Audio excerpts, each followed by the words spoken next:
Desayunos informativos de Europa Press Andalucía.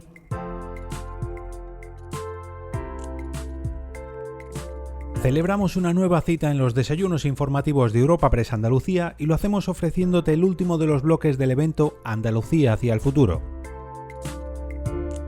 En esta entrega podrás escuchar un diálogo entre Federico Linares, presidente de EY en España, y el presidente ejecutivo de Europa Press, Asís Martín de Caviedes.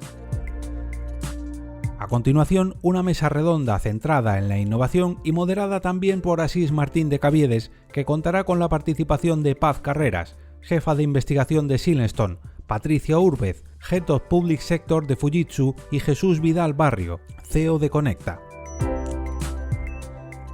En último lugar, te ofrecemos la clausura del evento Andalucía hacia el futuro, para la que tenemos el honor de contar con el presidente de la Junta de Andalucía, Juan Manuel Moreno.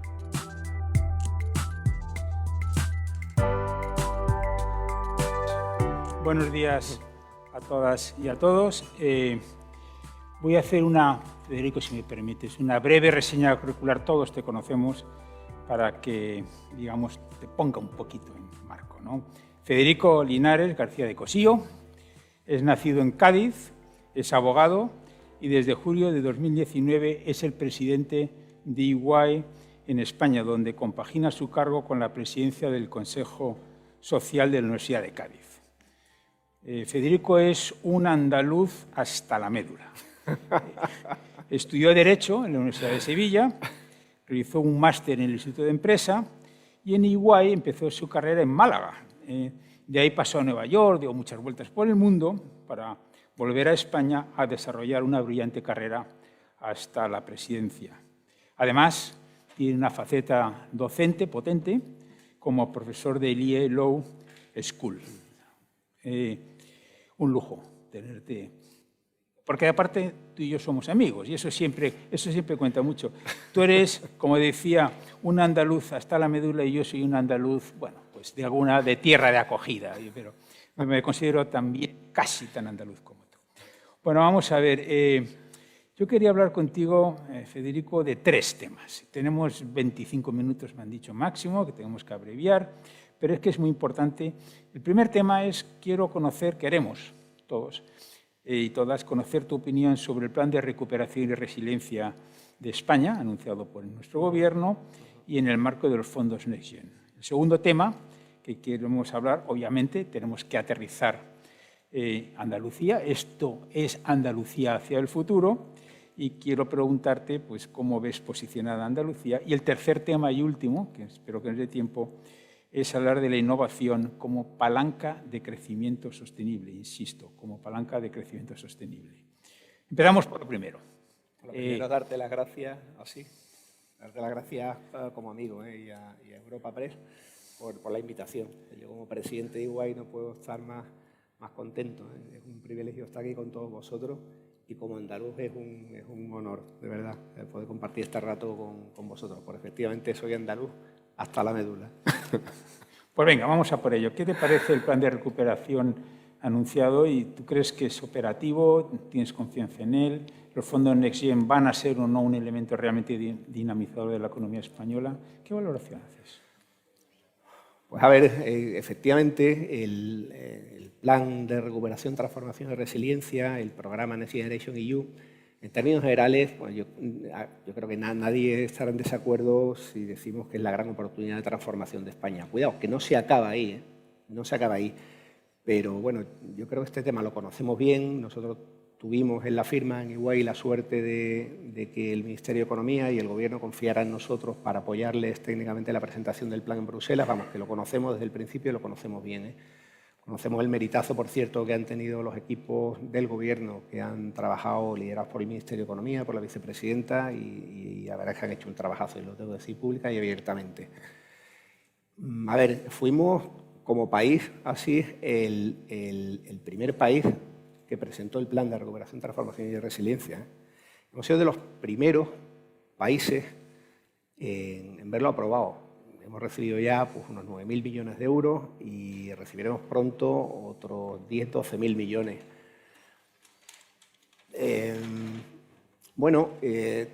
Yo creo que todo esto tiene que permitirnos luego tener una convicción de que esta oportunidad de transformación vamos a aprovecharla. Claro, yo soy muy amigo de una frase de alguien de Peter Drucker. Peter Drucker es el padre de la teoría de management americana, ¿no? Sí, y decía una cosa que la dice en inglés, pero aunque sea en inglés está muy bien dicha, creo yo. O sea, él decía, strategy is a commodity, execution is an art, ¿no? La estrategia pues, es algo común y la ejecución es donde de verdad está el tema. La ejecución es un arte. Bueno, pues yo creo que efectivamente el reto de ejecución es ese reto que tenemos y es un reto muy inmediato que tenemos con el tema de los fondos europeos. Esto, vamos, no es pasando las musas al teatro. A ver, nosotros de aquí a diciembre tenemos un hito comprometido, varios hitos comprometidos de reformas, pero en particular estamos hablando de reforma de las pensiones o de reforma del mercado laboral. Todo esto debe pasar antes del 31 de diciembre, porque tenemos esas reformas comprometidas. Y cuidado, el impacto de la reforma, cuando hablamos de Next Generation, solemos hablar de inversiones, ¿no? De ERTEs y de inversiones sectoriales y todo esto. Pues realmente el impacto económico que tiene en el crecimiento del país, en la transformación del país, las reformas es 4 veces superior al que se estima con las inversiones. Pero esto es porque efectivamente el sector privado ha de aportar 3 veces más para que uno pase a 4. Bueno, hay una parte siendo de muy inversión simplista pública-privada, efectivamente, que lleva esos números más o menos, pero es que en la parte de reformas, las reformas estructurales que tenemos por delante son reformas de mucho calado y tenemos un compromiso temporal muy específico. Vamos, en inversiones, el reto de ejecución así en materia de inversiones, es colosal. O sea, es titánico, de verdad. Pensemos que en el periodo 14-20, 2014-2020, el periodo presupuestario 2014 europeo, ¿no? 2014-2020, nosotros teníamos unos fondos asignados, de los cuales, bueno, ya se sabe que hemos ejecutado solo una parte. En el 21-27 vamos a disponer de 4 veces más fondos que los que recibimos en el 14-20. Claro, es evidente que ni el Estado, que debe ejecutar todo esto, los niveles pues, central, autonómico, local, ni el Estado es 4 veces más grande, ni el Estado definitivamente es 4 veces más eficiente. Luego, el reto de ejecución, claro, y hablamos de cosas muy concretas, unas cuantas cifras, ¿no? que pueda tener en la cabeza. Por ejemplo, así, mira, en FP, bueno, hablamos mucho de la FP, dual y universitaria. En FP simplemente, en 2 años tenemos que crear 50.000 posiciones más, plazas más de FP, y en 4 años tendrán que ser 135.000 más. Hablamos, en 4 años, hablamos de vehículo conectado y de puntos de recarga subvencionados y todo esto, ¿no? Y hemos hablado de movilidad y de movilidad sostenible.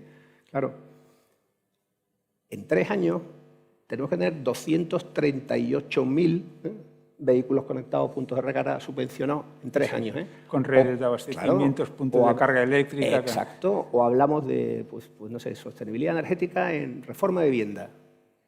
Tenemos que reformar 30.000 viviendas, 30.000 viviendas para reducir un 30% la demanda de energía primaria en 3 años igualmente. O pymes, ¿no? Que esto es interesante. Transformación de pymes.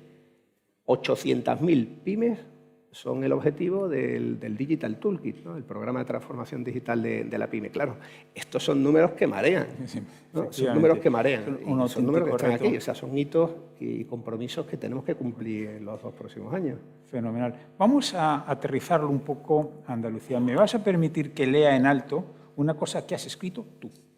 Dices, ya no sé, me disculpo ya. Si nos preguntasen, no, leo en alto, dices, si nos preguntasen, por cierto, es la primera página de tu folleto. Si nos preguntasen por una parte de España con futuro, potencial y oportunidades, es probable que pensemos en primer lugar en Andalucía. Tras décadas de avances irregulares y de problemas estructurales que lastraban su desarrollo, Andalucía hoy se perfila como una región capaz de acometer un verdadero cambio que la proyecte con éxito hacia el futuro. Lo has escrito tú. Pues ahora te toca, ahora te toca defenderlo. Sí, porque además lo vas a hacer en un marco que precisamente se llama Andalucía hacia el futuro. Entonces, la cuestión es, efectivamente, ¿cuáles son las claves que esta comunidad tuya y adoptiva mía tiene que hacer, para lo que dices tú, pasar un poco de las musas al teatro, ¿no? Para realmente ser un verdadero motor económico y social hacia el futuro? Intenta sintetizar, porque yo creo que esto es importante y además mucha gente te está escuchando también online y bueno, pues tu palabra tiene mucho peso. Bueno, nada, yo lo que voy a tratar de sintetizar, pero antes voy a matizar. Y voy a matizar que eso lo he debido escribir yo, a ver, o con un espíritu más de abogado, ¿no? Porque digo, seguramente, probablemente... Es que lo dudas, no me digas que lo dudas, que Andalucía no es... No, bueno. Es que lo que yo creo es mucho más firme, mucho más contundente. Venga, pues no sé si el equipo de comunicación de Iguay pues, se obligó a matizar Yo creo que Andalucía no es que sea seguramente una de las regiones o que con probabilidad va a ser. O sea, yo creo con firmeza y con absoluta convicción que Andalucía es el territorio de España con mayor potencial de desarrollo económico y social. Olé. Punto, vamos. O sea, y es que lo creo de verdad. Bueno, por cierto, yo también. Y fíjate que soy parte interesada. Cierto, yo también. En esto no vamos a discutir, esto no te lleva a la contraria. Claro, o sea, ya no vamos a hablar ni de cultura, ni de patrimonio histórico, ni de artes musicales, escénicas, no vamos a hablar de gastronomía, ni vamos a hablar de naturaleza, de fauna, de flora, no vamos a hablar de playa, no vamos a hablar de Sahara, o sea, no vamos a hablar de turismo, que podremos hablar muchísimo. Pero dos cosas, sintetizando. ¿Qué me llama a mí la atención del potencial de Andalucía, con los retos que tiene? Me gustaría comentar una cosa que creo que es importante en cuanto a retos de verdad, tangibles, ¿no?, que tiene Andalucía. Pero dos grandes cosas que tiene Andalucía, que a mí me llama mucho la atención. Innovación. ¿No querés? Vamos a tocar un poquito la innovación. Venga, no, es que ese es el tema innovación de esta y tecnología. Y tenemos empresas aquí, yo estoy viendo una, por ejemplo, que se llama Cosentino, que es una pasada, ¿no? Claro, pero claro, no solamente. Un referente, claro, un referente de innovación y de valentía, y de emprendimiento, y de coraje, y de echarse, de verdad, el mundo a la espalda, ¿verdad?, desde hace mucho tiempo, ¿no?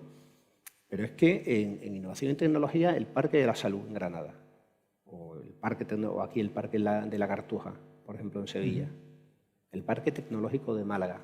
Claro, estos son ecosistemas de un potencial extraordinario hasta el punto. Nosotros, por ejemplo, en Málaga, en EY, tenemos ya 400 personas de altísimo perfil tecnológico, pues, gente pues, que está dedicada a automatización inteligente de procesos, a data analytics, a inteligencia artificial, a tecnologías de, bueno, pues de todo tipo, de blockchain, de gente con perfil tecnológico muy alto, ¿no? Y eso está sucediendo allí en Málaga, o sea, eso es Andalucía. Y ahora mismo es un referente, creo yo, en el mundo de innovación, en el mundo tecnológico. Tenemos infraestructura. Nosotros estamos valorando en la firma no solo mantener e incrementar, tenemos una previsión de tener 600 profesionales a corto plazo allí, en Málaga, en el Parque Tecnológico. Y estamos en conversaciones bastante avanzadas para conseguir que Málaga sea el centro de innovación tecnológica de Europa, de EY. Bueno, esto es noticia, ¿eh? Seguro que mis compis de Europa Press están tomando buena nota. Claro, entonces esto es una enorme oportunidad que tenemos, ¿no? Y son conversaciones bastante avanzadas. Eso a mí me llama de verdad la atención, porque eso es Andalucía, es innovación, es tecnología, se apuesta por infraestructura, se ha apostado por formación, el ecosistema educativo que hay en Málaga o en Sevilla o en Granada es extraordinario, el público y el privado que se va desarrollando, gracias a la apuesta, por cierto, del Gobierno de la Junta de Andalucía por promoverlo, porque esto es fundamental. Sin educación no hay innovación y ninguna compañía vendría aquí. Pero eso es innovación tecnológica o más llamativa, ¿no? Después hay otros sectores en Andalucía, sí, que a estos no hay que dejarlos olvidados, al revés. O sea, la agricultura, la pesca, las industrias extractivas, ya no digo la aeronáutica o la construcción naval, donde hay pues, desde luego verdaderos referentes de innovación y de mejores prácticas. Digo la agricultura, de verdad, y digo la pesca, o sea, y digo las industrias extractivas. La agroindustria, por exactamente, porque el potencial de transformación y la realidad de transformación que tienen todas estas industrias, todas estas áreas, es tanto o mayor que la que tienen los que nacen pues sin ninguna carga. Bueno, la consejera, tenemos aquí a la directora general con nosotros, nos ha hecho por videoconferencia una ponencia apasionante que de verdad muestra cómo este gobierno se está tomando muy en serio aplicar tecnología al sector agrario, siempre en clave de sostenibilidad. A mí me parece que eso es absolutamente esencial, ¿no? No puedo estar más de acuerdo, pero bueno, tú eres el que lo estás diciendo, pero yo aquí me limito a apuntar. Y no he hablado, he dicho pues, las condiciones naturales que tiene Andalucía. Yo creo que ahí he sido objetivo. Creo que el tema de ecosistemas tecnológicos e innovación, creo que estamos siendo objetivos. Entonces, en realidad es que tenemos allí la transformación de compañías tradicionales. Estos son esfuerzos de intraemprendimiento mucho mayores que los de una startup. Y eso lo tenemos ahí. Y no he hablado del talento de los andaluces, fíjate, que eso ya sería un poco más subjetivo y no voy a incurrir en conflictos de interés. Pero que eso ya en serio es también un activo extraordinario que tiene esta tierra, ¿eh? El talento en cuanto a inteligencia desarrollada y el talento colectivo del pueblo andaluz, pues bueno, creo que con un buen objetivo es algo Creo que muy todos valioso. aquí estamos completamente de acuerdo. Si no, que alguien levante la mano y diga lo contrario, sino que calle para siempre. Bueno, seguimos, vamos a ver. Vamos a hablar un poquito ahora de EY, si me permites. Building a Better Working World. ¿Vale? Eso no lo tienes que explicar. Te suena mejor porque en Nueva eso suena, como dicen mis hijas, muy guay, pero la verdad es que, no, y volviendo un poco en serio, quiere decir, o sea, ¿cuál es el papel de una compañía del tamaño mundial de EY, que por cierto tenéis fama merecida de probablemente de las Four Sisters ser la más innovadora, para precisamente apoyar, colaborar, iluminar, empujar, digamos, lo que es la innovación, pero en clave de palanca de crecimiento sostenible? A mí este tema me gusta mucho, porque muchas veces la innovación la queremos ver en sí misma aislada, pero lo importante es que ella conduzca al crecimiento empresarial, social, económico, global, sostenible, ¿no? Entonces, ¿cuál es el papel de EY? ¿Cómo lo definirías tú? Esta pregunta me alegra así tanto como me preocupa. Esta pregunta, ¿cómo se cuenta esto en 2 minutos? Elabora porque tienes 10 minutos. Mira, a ver, creo que es una pregunta de verdad extraordinaria en el sentido que invita a reflexionar sobre el propósito de una firma, en la firma que presido en particular, y de una manera muy concreta. Yo voy a decir lo que yo creo que es EY, y creo que se podrá entender cómo pues, influimos más o menos en el mundo de la innovación o de la sostenibilidad. A ver, cuando a alguien le viene a la cabeza pues, una firma de servicios multidisciplinaria, ¿no? EY, o alguno de nuestros competidores en la Big Four, pues pensaremos, y hablo de EY, que es lo que conozco yo, de lo poco que sé, un poquito es EY. El resto no sé mucho, pero de EY sí sé algo. Y lo que somos nosotros, alguien podría pensar que somos pues, una firma de auditoría, o de consultoría, o de abogados, asesoramiento fiscal legal. O sea, sí lo somos, pero sobre todo aquellos que sean nuestros clientes o que vayan, no, o sea, están tranquilos que lo somos. Luego tus socios están tranquilos que lo somos. Lo somos y lo somos con unos niveles de estándar, unos estándares de rigor profesional muy altos, muy exigentes. Eso es lo que somos. Bien, pero más allá de todo eso, nosotros realmente cuando hacemos una auditoría a una compañía, lo que hacemos, lo que nos proponemos hacer, en definitiva, es generar confianza en mercados de capitales. O sea, creemos que el mundo funciona mejor, Building a Better Working World, si nosotros hacemos nuestro trabajo de auditores bien. Y los mercados de capitales pueden confiar en las cuentas de una compañía porque han sido verificadas por EY, o en el mundo de la consultoría y de la innovación y la sostenibilidad. Claro, a nosotros nos ha ido muy bien, gracias a Dios, durante la pandemia. Como empresa, bueno, pues nos ha ido muy bien como empresa, pues entre otras cosas, porque nuestros clientes son muy fuertes. Son muy fuertes porque, bueno, pues son grandes empresas que han acometido desde hace mucho tiempo proyectos de transformación. Nosotros nos dedicamos a ayudar a transformar empresas y bueno, pues son empresas con una resiliencia que va más allá, ¿no? de la empresa común. Y bueno, entonces pues también nos dedicamos a ayudar a transformar empresas y realidad económica de todo esto y a ayudar a cumplir la norma en la parte de abogados. Pero de verdad sí. O sea, yo lo que creo que somos es otra cosa, ¿no? Nosotros todos los años Todos los años contratamos a unas 1.200 personas en España.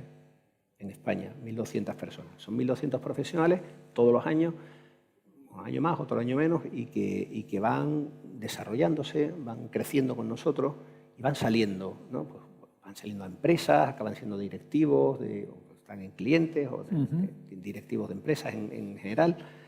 Y, claro, nosotros a estas 1.200 personas que van acumulándose cada año, las vamos formando. Y eso es, claro, eso nosotros, crea valor. Nosotros somos maestros, crea realmente. Valor, crea valor. Claro, Eso nosotros es somos evidente, educadores, ¿no? Somos formadores. Nosotros no solo formamos técnicamente a nuestra gente, nosotros la formamos en valores.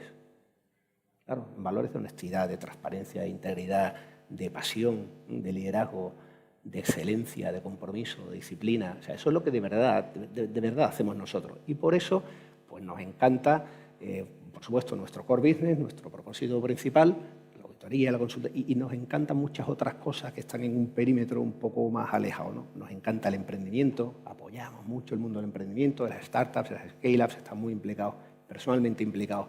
Nos encanta el mundo de la educación, tú lo habías dicho. Es profesor el presidente del Consejo Social de la Universidad de Cádiz, bueno, el reto que tiene la universidad pública, este sí que es colosal, colosal. Pero estamos muy en el mundo de la educación, de la FP, en el mundo de la primaria, la secundaria, porque de verdad creemos que es un motor de transformación del país. Y estamos en la cultura, por ejemplo. Estamos en la cultura, claro, porque la cultura es educación, es emoción, es transformación. Estamos en la música clásica, en la ópera, en el flamenco. Eso me gusta en el más. flamenco, claro que sí, porque creemos que todo eso no lo debe hacer una empresa por responsabilidad social, también por responsabilidad, pero no la responsabilidad social corporativa pues, tradicionalmente considerada. Lo hacemos como parte de nuestro propósito principal, porque eso es igual, sí. Eso somos nosotros. O sea, creemos que tiene el mismo valor pues, promover la universalización del flamenco como una música que vaya más allá de una música de minoría que pues, realizar un proyecto concreto de transformación de una compañía, porque todo es uno y el propósito es único, ¿no? En eso porque lo que realmente sienten los... Te estás arrepintiendo beliefs, de haberme hecho como la pregunta. dicen los ingleses, es verdaderamente lo que transforma, porque al final, todo es un negocio de personas. Y si las personas no tienen el convencimiento propio interno, difícilmente puedes alinearlas con un propósito. Creo que en esto estamos de acuerdo, ¿no? Exacto. Bueno, yo he cumplido. Ha sido, por lo menos, fascinante y de verdad que yo creo que todos hemos disfrutado mucho de ti, Federico. Realmente yo he aprendido mucho y no más que darte la enhorabuena. Y como el tiempo apremia, me parece que tenemos que pasar al siguiente panel. Oye, gracias, Federico. Muchísimas gracias. Muy bien, muchas gracias. Muchas gracias. Gracias a los dos por esta tertulia en la que verdaderamente se han introducido elementos muy interesantes relacionados con la transformación, con la innovación. Se ha hablado de fondos europeos, se ha hablado de Andalucía como territorio del verdadero cambio, de su potencial. Y como decíamos, el apartado de innovación, que había venido ocupando gran parte de nuestras intervenciones, pues consideramos que tiene una importancia digna de profundizar todavía más en ella y lo vamos a hacer con 3 empresas, una vez más con empresas de renombre y además pues asociadas también al nombrarlas con esta materia irremediablemente. Empresas internacionales y para ello contamos con Jesús Vidal Barrio, que es CEO de Conecta. Contaremos con Patricia Urbez, de Head of Public Sector, y con Paz Carreras, jefa de investigación de Silestone. Va a moderar en esta ocasión la mesa Asís Martín de Caviedes, presidente ejecutivo de Europa Press. Bueno, pues continuamos con la que ya es la última mesa, pero la última siempre es la más interesante. O sea, que os puedo asegurar que va a ser de enorme interés. Voy a presentaros primero y luego iniciamos un poco un primer turno de unos minutos cada uno y luego el debate, por llamarlo de alguna forma. Bueno, a mi derecha tengo a Jesús Vidal Barrio, que es el CEO de Conecta. Conecta, lo conocemos todos, pero déjame que dé una pincelada, es un gran grupo global de servicios BPO. BPO es Business Process Outsourcing. Básicamente lo que hacen es servicios a las empresas que delegan en Conecta temas modulares para ellos, pero que prefieren que seáis vosotros y no sus empleados quienes los hacen, ¿no? Operáis en 10 países y manejáis un entorno de 70.000 profesionales, lo cual no es cualquier cosa. Tú, Jesús Vidal, es licenciado en Ciencias Económicas por la Complutense, tiene un MBA, un máster por el Instituto de Empresa, estuviste 13 años en el Banco de Santander y de ahí saltaste a Conecta en el año 2000 y eres actualmente el CEO, el consejero delegado. Tengo seguidamente a mi muy buena amiga, Patricia. Patricia y yo somos en verdad hace un montón de años, ¿verdad? Bueno, no muchos, porque somos jovencitos. Jóvenes. Eso es, que quede claro, ¿no? Que quede claro, ¿no? Patricia es la directora de Relaciones Institucionales de Fujitsu. Fujitsu, como todos sabemos, es una multinacional japonesa de primerísimo nivel mundial. De hecho, en el ámbito global mundial de las TIC ocupa el tercer lugar y tiene en el mundo 180.000 empleados. En España lleváis 40 años, que no son pocos. 47. Bueno, perdona, me he equivocado. Es que estamos ya a punto de cumplir 50, con pues espíritu entonces, joven, bueno, pero... pues pido disculpas vamos. públicas.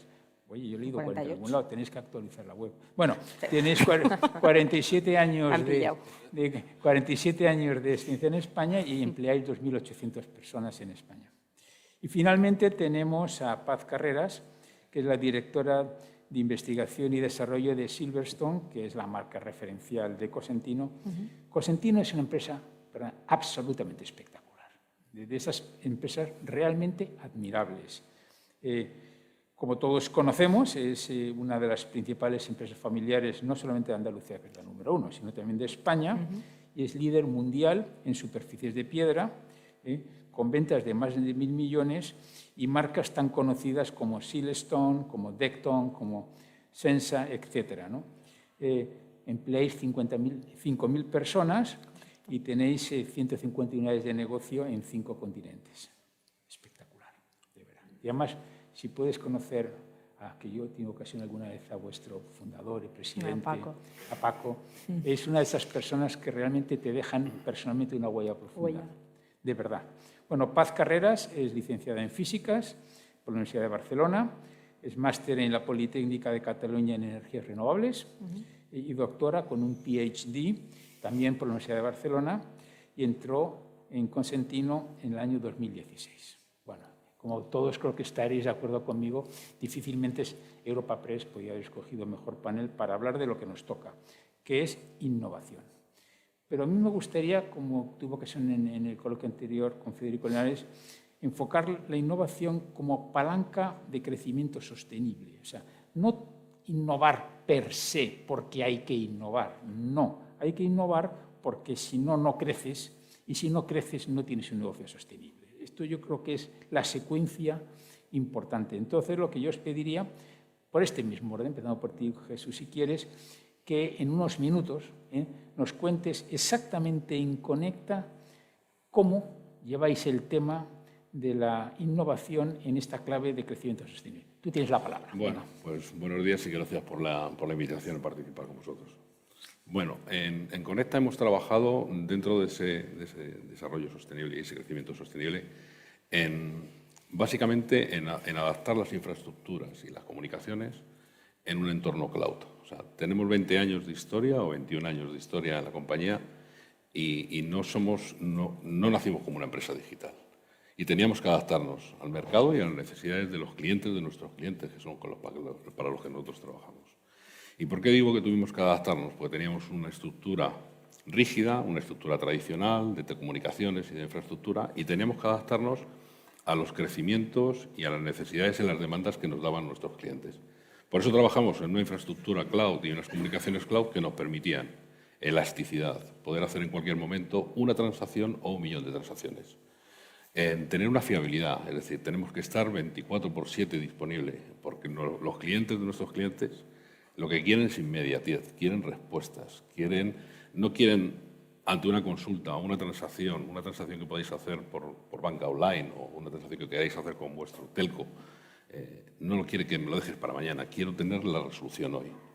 Tenemos que trabajar también en la seguridad, que es la contraparte de esta transformación o de este desarrollo. Tenemos que trabajar en la seguridad porque puede ser el peligro. O sea, nos abrimos al mercado, nos abrimos a la nube, nos abrimos a Internet y tenemos que trabajar, y por aquí, por esta parte, pues, van a crearse muchos nuevos perfiles y mucha demanda de este tipo de perfil de trabajadores. Es decir, la transformación o la innovación puede llevar la eliminación de determinados puestos de trabajo, pero van a crearse otros y muy importantes y que van a ser de un perfil técnico importante. Y sobre todo tenemos que trabajar, y hemos trabajado en la fiabilidad. Tenemos que estar siempre online, tenemos que estar siempre dispuestos para atender las demandas de nuestros clientes. Si tú no cubres todos estos aspectos, es imposible que un cliente confíe en que te pueda desarrollar. Efectivamente. O sea, ya es, antes alguien lo decía en la anterior mesa, dice, es que es el único camino.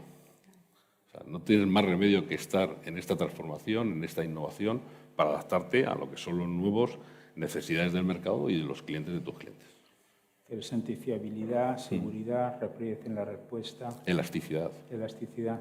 Conceptos interesantes que ciertamente una empresa proveedora de servicios, como sois vosotros en el ámbito del outsourcing, es clave, pero en Fujitsu yo entiendo también, Patricia, ¿no? O sea, ¿cómo en Fujitsu, digamos, asociáis, digamos, innovación con crecimiento y con sostenibilidad?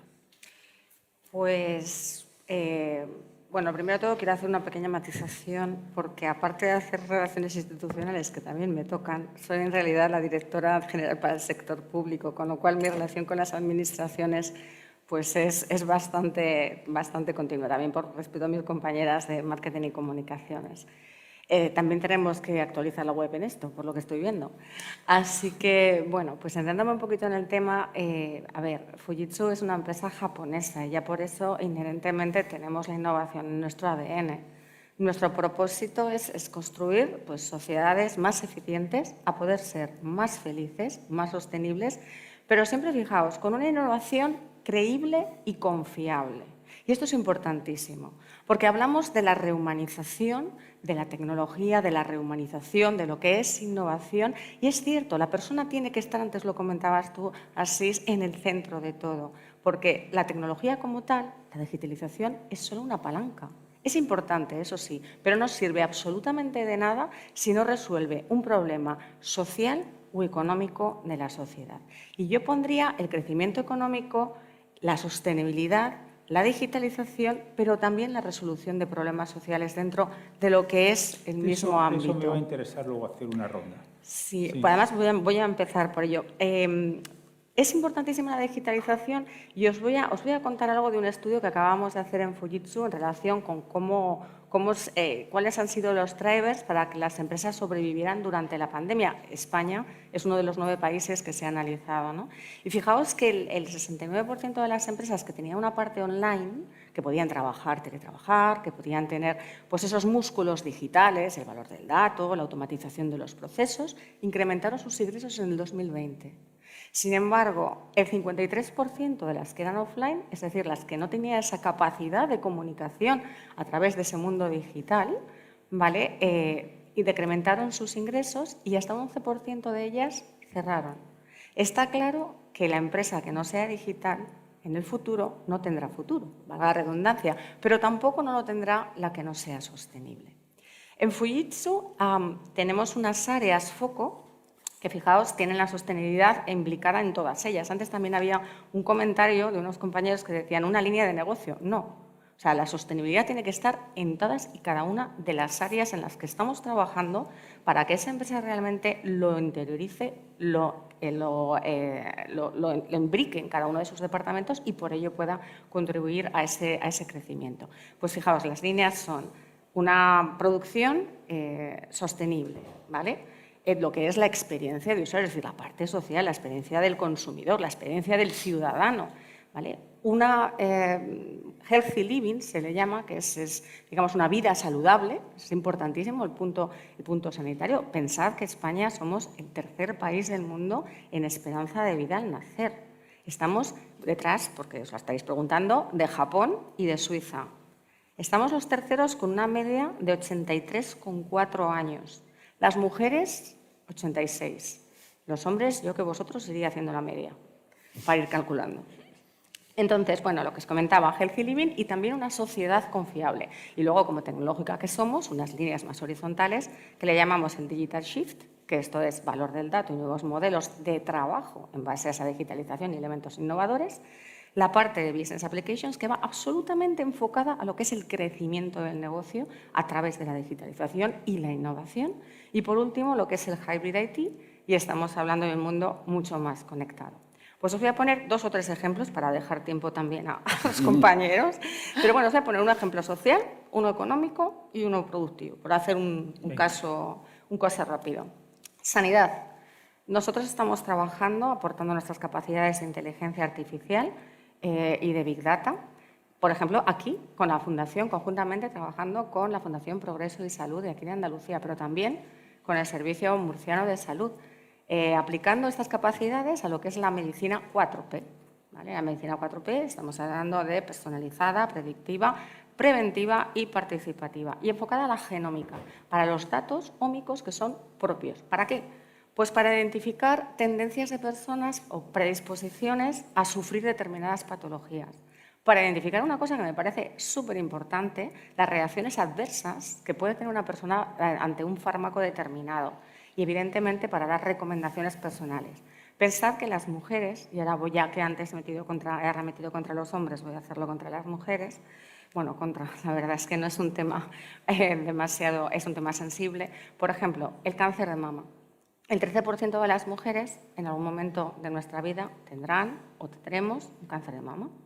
Pues si estamos en un grupo de mujeres que tiene una alteración genómica en un gen determinado, que es el BRCA, de esas personas, de esas mujeres, será un 60%. Pensar que si se identifican esos patrones y esas personas tienen un tratamiento preventivo, no tendrán por qué llegar, farmacológico, no tendrán por qué llegar a la quimioterapia o a la radioterapia tan agresiva que estamos viviendo ahora. Sociológico. Recuperación económica. Y voy a hablar de la justicia. Me diréis, ¿qué tiene que ver? Bueno, esto es muy sencillo. Un país con seguridad jurídica atrae las inversiones. Nosotros aplicamos inteligencia artificial a la justicia para generar nuevos modelos de relación entre lo que son las instituciones jurídicas y los ciudadanos, aplicando inteligencia artificial y robótica a casos como, por ejemplo, orientación. ¿Tengo derecho a la justicia gratuita? Resolución anticipada de conflictos a través de mediación extrajudicial o intrajudicial. Personación biométrica. Y ojo, que la biometría va a crecer hasta un 2.500% en los próximos 3 años. Eso es innovación, pero aplicadísima. Todo lo que os estoy contando es innovación, pero siempre con un caso de uso detrás. O, por ejemplo, pues lo que son resolución de sentencias. Habéis oído las cláusulas suelo, temas de resolución de conflictos por vías aéreas, que al final llevan un tiempo larguísimo de resolución y, sin embargo, se podrían acortar muchísimo de una forma en esta forma. Y recuperación económica, porque además se devuelven al sistema todos los depósitos que han sido incautados, que son, en el orden jurisdiccional civil, más de 1.400 millones de euros que andan por ahí vagados en determinadas captaciones. Sí, voy acortando, perdón. Bueno, y si no, simplemente en lo productivo tratamos de gemelos digitales, y quería terminar con ello, he hablado antes con Paz de este tema, sí, para todo lo que son la simulación en 3D, para virtualizar todo lo que son los procesos de diseño, los procesos de fabricación y de secuenciación de lo que es la producción. Haciendo una simulación en 3D se pueden hacer, como digo yo, las pruebas con gaseosa. Y todas aquellas empresas, no solo las que están establecidas, sino todas aquellas que están empezando con nuevos materiales, por ejemplo, que es un tema muy sensible, pues son capaces de hacer esas pruebas con un mínimo coste y a optimizar, pues desde, no sé, un 50-80% lo que es el diseño, pero también la reducción de costes y la mano de obra. Y yo creo que eso a vosotros os interesaría muchísimo. Seguro que sí. Lo que es evidente es que todos aquí hemos aprendido un montón de Fujitsu, lo cual está muy bien, Patricia, de verdad, cariñosamente. Vamos a ver, a mí es que como tengo mis debilidades, a mí Cosentino es una empresa que me gusta especialmente. A mí también. A mí aquí cada uno tiene su debilidad, porque como quizás soy ingeniero y porque además me encanta lo que es la innovación palpable. La que se toca, la que tocas así con la mesa y notas esa superficie maravillosa, tan bonita que pones en tu casa y que enseñas a los amigos. Bueno, bromas aparte, ¿no? No es broma, es verdad. No es broma. Que es verdad. Entonces, Patricia, ¿cómo en tu casa, y además es que tu título lo dice expresamente, es que tú llevas innovación y desarrollo, o sea, va de lo tuyo, absolutamente de lo tuyo. ¿Cómo en tu casa, en esta empresa tan admirable como Cosentino, lleváis, digamos, la innovación, pero en esta clave un poco de palanca de crecimiento y sostenibilidad? Cuéntanos un poco, porque además seguro que nos interesa escucharte, ¿eh? Bueno, para Cosentino la innovación está en su ADN, ¿no? Es una declaración de nuestra misión, es inspirar a las personas a través de superficies innovadoras y sostenibles. Entonces, ya desde el primer día que tú entras, tu valor en Cosentino es la innovación y, evidentemente, pues para alguien que está en el departamento de I+D, que trabaja en la parte técnica, pues evidentemente cada día es crear algo nuevo que aporte valor a mi producto. Pero en Cosentino tenemos una visión mucho más global de la innovación y no la vemos solo en el producto, en sus acabados, texturas y colores, que por supuesto, pero también en el proceso, por supuesto todo lo que tenemos bueno, sabéis que todas nuestras instalaciones productivas están en Almería, innovamos muchísimo para que sean más eficientes y que consuman menos recursos, ¿no? en todas estas plantas. Innovamos en producto, en proceso y innovamos en modelo de negocio, en servicio, etcétera, ¿no? Todas las áreas de la empresa tienen ese ADN de innovación desde dentro y buscan siempre hacer cosas innovadoras. Eso es hacer cosas distintas, pero no me basta con hacerlas distintas. Esa distinción o esa innovación que encuentro en lo que yo estoy haciendo cada día tiene que aportar un valor a mi cliente que me va a hacer que mi empresa siga creciendo. Entonces, creo que el punto fuerte que tiene Cosentino, ¿no? es esa capacidad de hacer realidad, ¿no? Y de, aparte de poner en un papel que queremos cambiar las cosas, las cambiamos e intentamos siempre tener muy en el foco e ir hacia el punto en el que ese cambio le va a aportar un valor al cliente y al final nos va a aportar un valor, un crecimiento a la empresa, ¿no? Ejemplo de esto puede ser el último lanzamiento que hemos hecho. Hemos rediseñado Silestone y un poco, ya que hayas mencionado a Paco, ¿no? La persona que nos empuja a todos a seguir adelante y a seguir luchando por esos objetivos día a día, ¿no? Nos planteó la idea a todo el equipo científico, junto con compras, minería, producción, ¿no? Todos los departamentos, de vamos a cambiarlo todo para continuar igual, ¿no? Entonces hemos cambiado el 50% de todas las formulaciones de los 100 colores de Silestone, pues para que sean más sostenibles, ¿vale? Para que esos materiales, tanto para el cliente final, con materiales reciclados, con el uso de energía eléctrica 100% renovable, con el reaprovechamiento de residuos dentro de nuestro propio proceso, más sostenible también para el marmolista, que es nuestro cliente final, de manera que en su elaboración sea también más segura para ellos. Y entonces pues ha hecho un gran proyecto para cambiar todo, pero seguir teniendo el mejor producto del mercado, el producto pues con el mejor diseño y con las mismas prestaciones que tiene Silestone, por la que se le conoce. Entonces, este es un ejemplo pues a lo mejor en los últimos 2-3 años, ¿no? a lo que nos hemos dedicado para llegar a hacer este cambio que al final le aporta un valor de sostenibilidad, de salud a nuestro cliente, que nos permita seguir posicionados como líderes mundiales en la marca. Sí, señora. Y además es que lo consiguen. Sí. No solamente es que lo hacéis, ¿no? Yo creo que en las tres intervenciones vuestras ha habido un elemento común, que más lo ha dicho un poco Patricia, que es la persona. Es decir, todo esto funciona si las personas... Entonces, yo querría tocar con vosotros un poco, porque va a cuento, ciertamente muy a cuento de lo que es innovación, el tema de talento. Es decir, la pregunta sería un poco cómo en cada una de vuestras compañías, a orden que queráis responder, digamos, cuidáis, primero captáis el talento y después lo cuidáis y lo mantenéis, porque está muy bien, decía Federico, ser escuela, pero es una pena perder talento. Entonces, las compañías tienen que ser capaces de captar talento y de mantener talento. Entonces, esto, bueno, porque empezamos por ti, si quieres, Jesús, en Conecta, que es una compañía que ciertamente, más conociendo un poco a José María Pacheco, a quien conozco mucho, ciertamente, y tú también, muy talentoso, no hay ninguna duda. Digamos, ¿cómo gestionáis el tema del talento? Yo creo que con la innovación y con estos nuevos tiempos y con esta digitalización que ha hablado Patricia y Paz, lo que hemos conseguido es tener mayor acceso al talento, primero, como captación, porque ahora ya no es... ¿Pero cómo lo hacéis? ¿Universidades? Elabora un poquito, por favor. Lo trabajamos a través de universidades, básicamente, y escuelas de formación profesional. Pero sobre todo, lo que era antes una limitación era tu presencia física. Es decir, pues yo creo que hay un talento en la Politécnica de no sé dónde, o creo que hay muy buenos ingenieros, o muy buenos economistas, o muy buenos abogados en esta provincia, pero yo no estoy físicamente. La innovación lo que nos ha dado es la posibilidad de que esa no sea una limitación ya. Y yo tengo factorías de software en sitios donde físicamente no estamos ubicados, concretamente en Málaga. Y esa es una facilidad que nos ha dado la innovación, lo que nos ha dado el desarrollo y que combina dos facetas para la empresa desde el punto de vista de adquirir talento, poder estar presente en todos los sitios.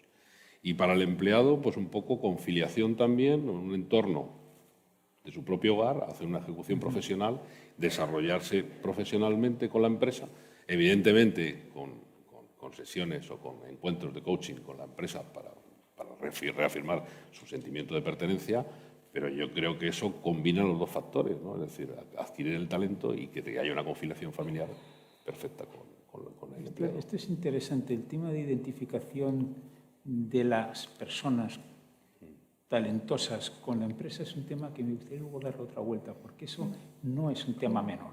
Y en tu caso, bueno, en tu casa, es decir, en tu casa, es decir, ¿cómo captáis y cómo mantenéis talento? En mi casa, pues le dedicamos muchísimo tiempo y muchísimas horas a pensar a qué políticas seguir para atraer ese talento. ¿Por qué? Pues porque ahora mismo, antes habéis hablado de cómo están creciendo el mundo de las tecnologías, comentabais el porcentaje de crecimiento de las posiciones. Nos cuesta encontrar talento STEM.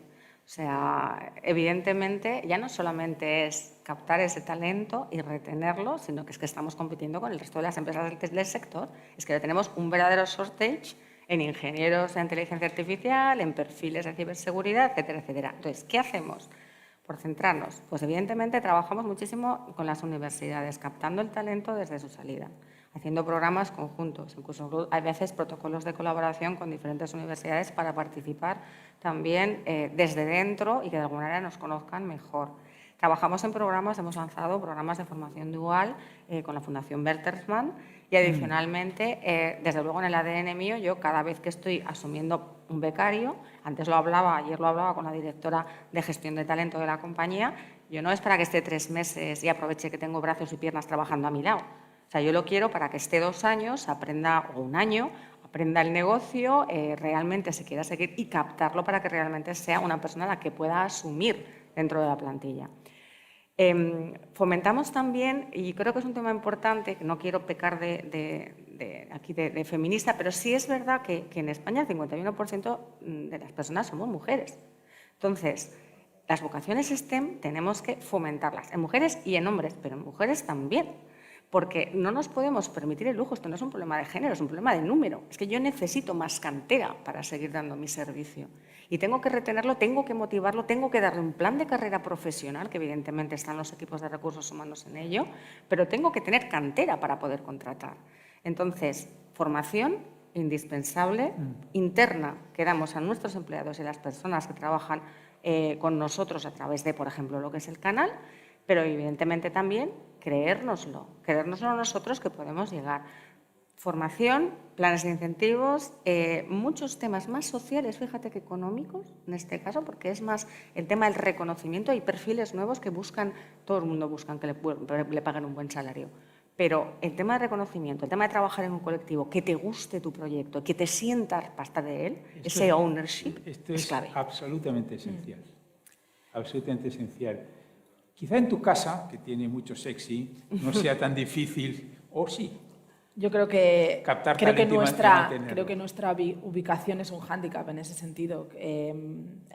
Cosentino está situado lejos a 90 kilómetros de la capital de Almería, ¿no? Entonces, captar talento es una de nuestras grandes dificultades. Captar y retener talento es uno los puntos débiles. Además, estamos creciendo a una velocidad muy alta y hay puntos en los que podemos llegar a tener 400 vacantes abiertas, que es muy difícil, ¿no?, para operar toda la planta. Entonces, es un tema muy difícil en el que se está innovando mucho y en el que se están poniendo muchas cabezas a pensar cómo podemos hacer para tener toda esa gente trabajando con nosotros y que no nos limite el crecimiento, la falta de talento.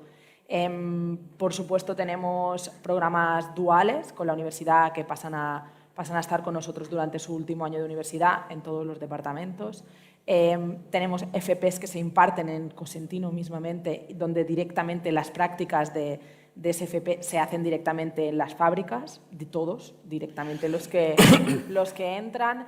Tenemos luego programas junior para gente que, pues en nuestro programa Ingenia Acelera, que son programas para que esos mejores currículums de las universidades vengan y se le haga un programa de seguimiento y de formación durante su primer año con una adaptación al puesto de trabajo.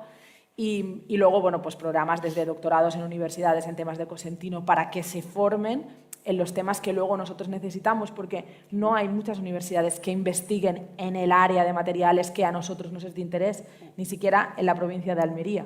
Algunos temas sí, por supuesto, y con gran colaboración con ellos, pero falta a lo mejor que esa universidad esté adaptada a los temas que luego nosotros necesitamos. Y alguna de cómo hemos suplido un poco, cómo suplimos en el día a día la necesidad de ese talento muchas veces es pues colaborando, ¿no? Colaborando de esa, pues a lo mejor si necesito un experto en un material cerámico de una composición específica, pues colaboro con el instituto de investigación, con la universidad que es específica en eso, o con empresas, con muchísimas empresas que de alguna manera innovan para nosotros, ¿no? Y son como parte de nuestro ecosistema y nos ayudan a conseguir los resultados por ahí. Pero es un gran tema. Me gustaría escucharte a ti, Jesús. ¿Por qué? Porque vamos a ver, aquí hay un debate muy interesante sobre la externalización, el concepto de externalización. Ese es vuestro core. Nuestro core. O sea, eso es lo que hacéis. Sí. Es decir, la pregunta que es mía para ti, pero para vosotras también si queréis, es decir, ¿el talento necesariamente tiene que residir dentro de la empresa o es externalizable? Yo creo que cada parte tiene... Pros y contras. Sí, no es una pregunta menor. No, yo creo que, primero, cuando una empresa decide externalizar, lo que no tiene que hacer, o lo que no debe hacer, y lo que nosotros no le aconsejamos, es perder el control del proceso. O sea, es decir, hay talento que se queda dentro, que externalicen el proceso entero. O sea, es decir, no, una externalización no significa dejar el proceso en manos de otro y olvidarte. Luego, segundo, hay tareas, o que por escala, o por economía de escala, por aplicación de nuevas tecnologías, en que algunas empresas no pueden acceder a ellas en costo, nosotros aplicamos rendimientos a escala y pueden acceder a ese tipo de tecnologías y, por lo tanto, es muy favorable para ellos. Entonces, hay bancos, compañías de seguros, que tienen una buena parte de su proceso completamente externalizado desde hace mucho tiempo. No es un proceso nuevo, esto es un proceso que viene pues, prácticamente hace 20 y tantos años. ¿Pero va más? Va más porque cada vez son más los procesos que las empresas consideran que no es el core de su negocio. Todo es negocio para ellos, no es core. Prefieren centrarse en otro tipo de actividades dentro de su propia empresa y delegar en manos de especialistas este tipo de procesos, que le dan flexibilidad, le dan coste y le ponen el mejor talento en sus manos y, sobre todo, la mejor tecnología a precios asequibles. Antes, cuando tenías que acceder a una tecnología, tenías que ver en tu presupuesto, hablar con tu financiero, el CAPEX disponible para poder ejecutarlo. Aquí es pago por uso, aquí es flexibilidad. Si consumes, gastas. Si no consumes, no gastas. Y eso somos capaces de hacerlos compañías como las nuestras. Interesante. Pero me gusta esta idea de que el talento core debe quedarse en la compañía y quizás el talento más commodity. No quiero decir que tecnología sea commodity, por Dios, no me interpretes mal, a ver si luego te vas a enfadar conmigo, ¿no? Pueda quedar un poquito más en fase externa. Una pregunta para vosotras. El teletrabajo, que evidentemente ha sido un fenómeno asociado a la pandemia, quiere decir que antes no existiera, pero sí que se ha puesto muy en valor, quizás por necesidad, más que por conveniencia, quizá, no sé. Esto, por ejemplo, ¿cómo funciona en vuestras compañías? ¿Esto es algo valorado por el talento que tenéis? ¿Cómo lo gestionáis? ¿Pensáis que hay riesgo de que la persona que teletrabaja una parte sustancial de su tiempo pueda perder un poquito de identificación con la compañía o no? ¿Qué riesgos veis? Me gustaría tocar un poco este tema porque es un tema que está muy encima de... A ver, Patricia, tú. Bueno, a ver, nosotros lanzamos políticas de conciliación desde antes de que surgiera el momento de la pandemia, en el cual se fomentaba el teletrabajo determinados días de la semana, ¿vale? Para poder seguir manteniendo al principio esa relación, ¿no?, con la matriz y esa vinculación empresarial que tan necesario es. La pandemia, en la que hemos ayudado a empresas e instituciones a irse al teletrabajo, que no la Administración, me lo decía un director general, decía, es que en la vida hubiéramos pensado que íbamos a estar todos trabajando desde casa si no hubiera pasado esto, o sea, aquí además de la Junta de Andalucía. El teletrabajo al final yo creo que va a formar parte de nuestro ADN. De hecho, una de las iniciativas que estamos trabajando aquí en Andalucía es con nuestras 650 personas que tenemos en determinados centros de gestión de data center, de aplicaciones, de ciberseguridad, es montar una plataforma de forma que, como el reto que tenemos ahora es no solo el paro juvenil, sino que en la parte tecnológica hay menos, sino también lo que es la España vaciada, las personas puedan conectarse desde cualquier rincón de Andalucía y también de España y trabajar con la misma seña de identidad y las mismas competencias que podrían hacerlo estando en Sevilla, sin tener que abandonar a sus familias y sin tener que dejar su sitio. Evidentemente, nosotros somos una compañía digital y predicamos con ese ejemplo. En ese centro tenemos el compromiso de que sea una edad media menor a 35 años, un 30% de crecimiento year on year, un 50% de las personas no trabajarán en grandes ciudades y queremos externalizar y exportar el conocimiento en proyectos a Europa y al mundo en un 33% de la facturación. Todo esto en 2 años. Y partiendo de los mimbres de aquí, de Andalucía, que tenemos en Sevilla. A ver cómo nos sale. Muy retante, ¿eh? Que, ¿Cómo funcionáis en Cosentino? O sea, ¿qué porcentaje teletrabajáis? En Cosentino hay... Cada departamento es un mundo. Alguien que está en producción no puede teletrabajar porque la máquina está allí. Un control de calidad de las materias primas no se puede hacer online. Un diseño de un prototipo que acabamos haciendo con las manos es algo que no se puede hacer online. Evidentemente, la parte de negocio sí que, pues, dada la situación de la pandemia, pues, ha estado teletrabajando de forma alterna, variando la política en función de las normativas que teníamos en cada uno de los momentos. Pero en cualquier caso, incluso desde la parte de I+D, esta pandemia ha supuesto un cambio y ha flexibilizado muchísimo y ha permitido, pues, que tener sí que ciertos días de teletrabajo, organizar el trabajo a lo mejor más de ordenador, que puedas tener mucha flexibilidad para organizarte y poder alternar entre tiempos en el laboratorio, desarrollando los prototipos y caracterizando el material con tiempo de informes que puedes hacer en tu casa y combinar. Entonces, de ahí, pues claro, no hemos vivido tanto, desde mi área como mínimo, no hemos vivido ese posible desapego o esa desmotivación, porque al final hemos seguido, incluso nos hemos hecho fuertes, ¿no? Porque en esos momentos en los que no había nadie en la calle, todo el mundo estaba encerrado en su casa, parecía que teníamos que aguantar, ¿no? Que no se viniera todo abajo y hacer una piña que nos ha unido mucho. Yo, si me permites, un apunte. Sí, un apunte que me avisan que el presidente está ya en casa, bueno, en esta casa.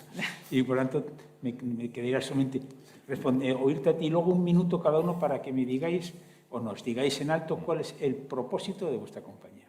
El propósito de X es Y.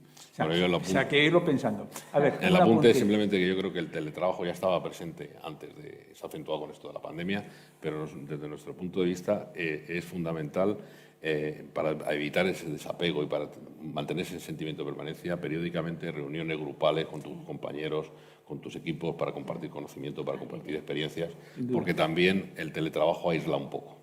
Entonces yo creo que es bueno, concilia, es un tema motivante para muchos trabajos y en algunos es imposible, totalmente posible, pero creo que es importante ese contacto. Estamos de acuerdo. Un minuto. ¿Cuál es el propósito de Cosentino? Pues el propósito, yo ya he hecho spoiler antes, os he dicho que era inspirar a las personas a través de espacios innovadores y sostenibles Y quiero hacer hincapié en el punto de la sostenibilidad, igual que han comentado en meses anteriores, ya no es algo, no tenemos un proyecto que también de bioresinas o materias primas ecos, sino que trabajamos con el ecodiseño de nuestros productos desde el inicio. Entonces, partimos de esas materias primas con una menor huella de carbono y trabajamos en los procesos en los que nos pueda llevar a un consumo menor de energía, de agua, etc. Entonces, un poco hay innovación y sostenibilidad. Propósito de Fujitsu. Yo también he hecho spoiler, así que sí, pues es ayudar a generar una sociedad más eficaz, más sostenible y a poder ser más feliz a través de una innovación creíble y confiable. Y son importantes las dos palabras. Este es muy guay. Es que los japoneses que piensan así, muy a largo plazo. Maravilloso. Bueno, por mi parte, bueno, pues seguir desarrollándonos en otros mercados, seguir creciendo en España, seguir manteniendo una posición de liderazgo en cuanto a innovación y desarrollo, seguir generando empleo en las zonas donde estemos y seguir siendo un referente en nuestro sector, básicamente. Creedme, Jesús, Patricia, ha sido un verdadero honor escucharos. Yo al menos he aprendido mucho. Seguro que es el caso de la globalidad. Y yo creo que ahora nos corresponde un poco esperar a la llegada del presidente, que me han anunciado pues, que efectivamente está llegando. Pero de verdad, muchas gracias. Y yo por lo menos he disfrutado mucho estar con vosotras. Gracias y contigo. Muchas gracias a los 3 representantes de estas empresas.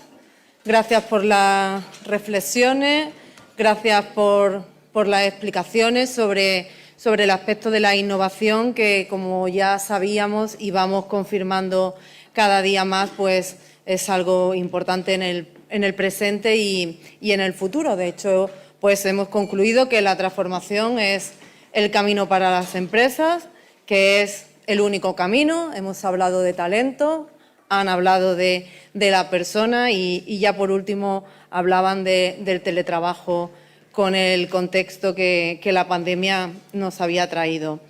Nosotros nos acercamos al final de esta primera sesión de las jornadas Andalucía hacia el futuro. Hemos hecho unas jornadas presenciales también para poderlas seguir en directo vía streaming.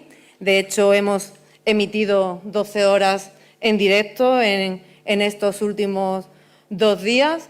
Sin duda han sido sesiones interesantísimas, con aportaciones profundas, con intervinientes de elevado nivel y así, pues, con esa categoría hemos profundizado en las distintas áreas que queríamos abordar en estos 2 días. Además, hemos mirado al futuro con optimismo. Han sido varios los intervinientes que nos han hecho o nos han dado una imagen de Andalucía de la que también poder sentirnos orgullosos y seguir trabajando. Hemos profundizado en la educación, eso fue sobre todo ayer. Profundizamos en el reto del empleo, que por supuesto es uno de los principales, si no el principal reto en nuestra comunidad. También en la integración social, en el factor más humano, y a lo largo del día de hoy nos hemos puesto un poco en verde. Hemos hablado de medio ambiente, de economía sostenible y del papel en todo ello de las empresas, de las fundaciones, de las administraciones. Está claro que se ha podido ver también como la cooperación entre entes que a veces pues no vemos juntos y que a lo mejor nos parece que no se escuchan. Aquí han tenido un marco. Nos ha resultado interesante ver cómo las aportaciones de un lado y otro, de la institución, de la administración, pues encontraba también interacción con las empresas. Han sido aportaciones muy enriquecedoras.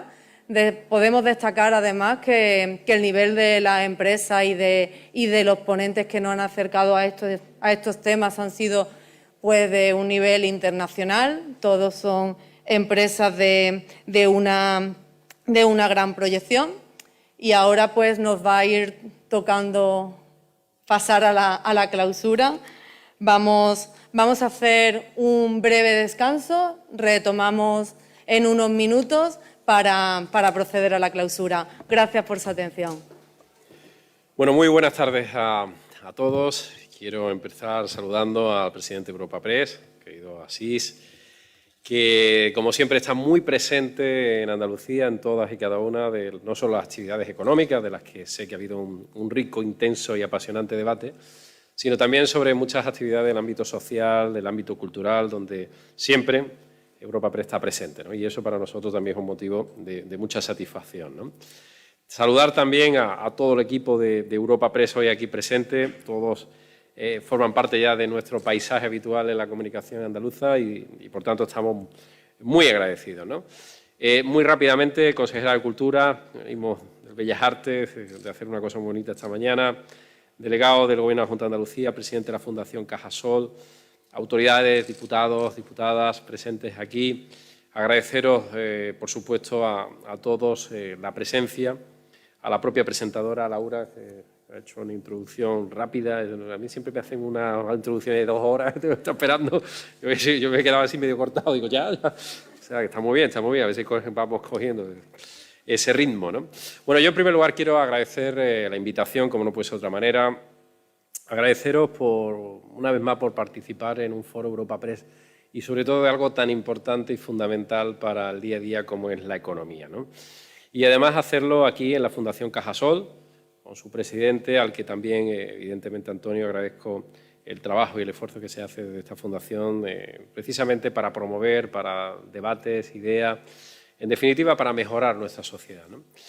Sus encuentros son siempre un intercambio, como me estaba contando el propio Asís, el presidente de Europa Press, estaba contando lo interesante y apasionante que han sido, ¿no? Siempre un intercambio que es enriquecedor y una referencia además informativa de Andalucía, porque de aquí salen muchas conclusiones. Así que, de partida, ya es sugerente para quienes tenemos responsabilidades públicas, pues tener la posibilidad de estar con todos vosotros y de conocer las conclusiones. Y viendo el título, bajo el que se nos convoca en el día de hoy y de ayer, aún mayor interés cobra para el presidente de todos los andaluces, ¿no? Porque Andalucía y el rumbo hacia su futuro es mucho más que mi trabajo, es mi compromiso, como pueden entender todos ustedes, también es mi pasión, ¿no? Y porque creo en los andaluces, creo firmemente en los andaluces y en Andalucía, en sus enormes potencialidades, en sus enormes posibilidades de futuro, ¿no?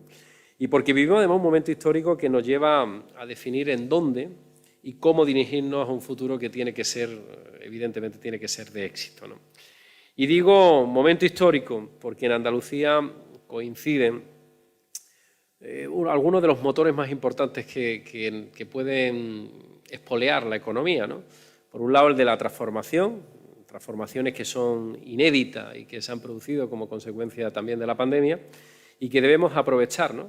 Aprovecharlas al máximo para intentar producir un gran cambio, ¿no? Una gran transformación, no solamente en Andalucía, sino en el conjunto de España. La recuperación de la pandemia global tiene para Andalucía retos, pero también tiene oportunidades, ¿no? Y me refiero a los fondos europeos, los fondos Next Generation, a los que todos hemos puesto unas enormes expectativas en ellos y que vamos con un cierto retraso, bajo mi punto de vista, si lo comparamos con otros países de nuestro entorno, como es Portugal, donde ya está adjudicando proyectos gracias a esos fondos europeos y donde en España, pues desgraciadamente, no tenemos todavía un conocimiento exhaustivo ni una participación razonable de instituciones que tienen tantas competencias como son las comunidades autónomas. No me parece a mí razonable que solo un 33% de esos fondos sean territorializados y que el resto sean decisiones que se adoptan muy lejos de las peculiaridades de cada uno de los territorios. Y creo, además, y lo digo humildemente, que el Gobierno de España debe aprovechar la experiencia, la desconcentración del poder, la capilaridad que tenemos las administraciones autonómicas y locales para apoyarse y poder no solamente ejecutar en tiempo y forma, sino sobre todo acertar. 70.000 millones de euros son mucho dinero. Mucho dinero.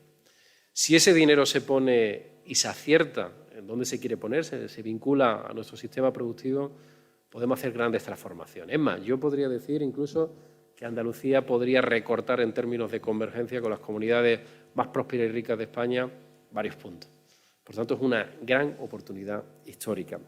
Y ahí la cogobernanza tiene que tener espacio. La cogobernanza tiene que ser más allá de una palabra. La cogobernanza tiene que ser un hecho real donde las administraciones territoriales decidamos, no solamente ayudemos a ejecutar, sino también decidamos dónde, cómo se debe de ejecutar, ¿no?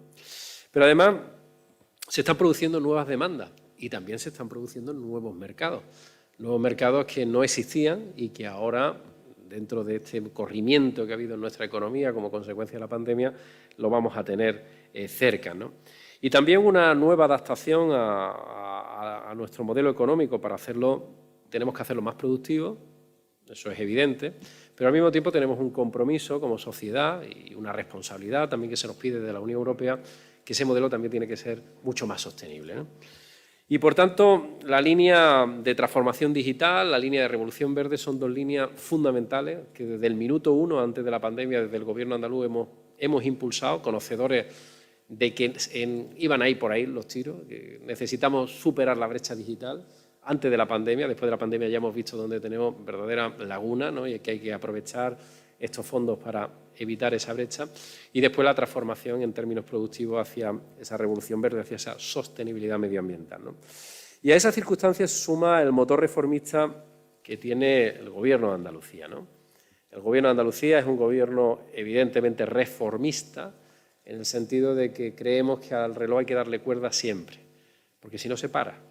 Y a veces ha habido países de nuestro entorno, comunidades autónomas de nuestro entorno, o pasado en nuestro territorio, donde se olvidaba que si no se le daba cuerda al reloj, al final, por mucha fuerza que tú tengas, al final termina parándose, ¿no? Durante estas 2 jornadas aquí se han podido escuchar voces de autónomos, de empresarios, de directivos, de responsables de distintas áreas de gobierno, que hoy aquí, por cierto, estáis presentes. Me disculpo por no citaros unos por uno, porque si no alargaría mucho la propia intervención, pero que os agradezco el trabajo que todos estáis haciendo en cada una de vuestras áreas, ¿no?